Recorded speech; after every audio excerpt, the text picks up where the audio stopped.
Hello everyone, my name's Aaron. I'll show you how to change your rims from looking like this to this. Get a flat black finish, make your rims look new, and all on a budget. I will be leaving in the description links to all the paints I use. Let's get started.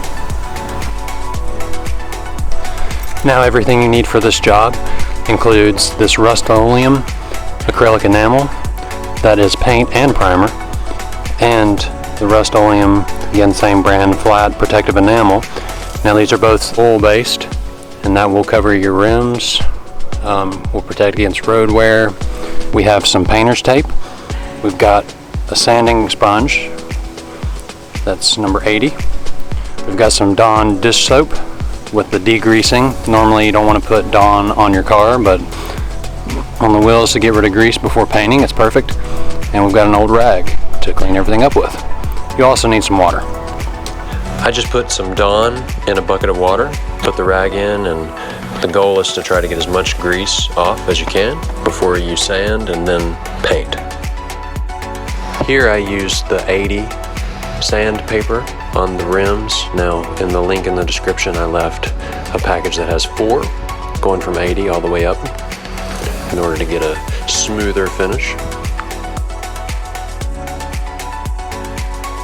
Now the next thing we want to do before we put the tape on the wheel is take this rag and try to blow off all the debris that we've sanded off of the rim here. The process here is just taping up the lug nuts. You don't want to get paint on your lug nuts. Now you could jack it up and take the wheel off, but I'm showing you how to do this while keeping the wheel on.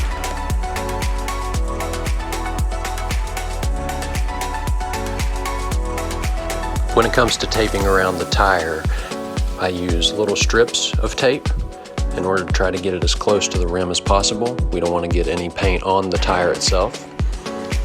The Dawn dish soap should have done a pretty good job of getting all the grease off of the tire so that the tape will stick properly. And finally, the last thing we do is put some old plastic bags around the brake calipers, because you don't want to get any paint on the brake calipers now. That's a separate video that I will be doing after this one. And now we're going to apply our first coat of the gloss black paint and primer. You want to be sure you shake it up for about a minute.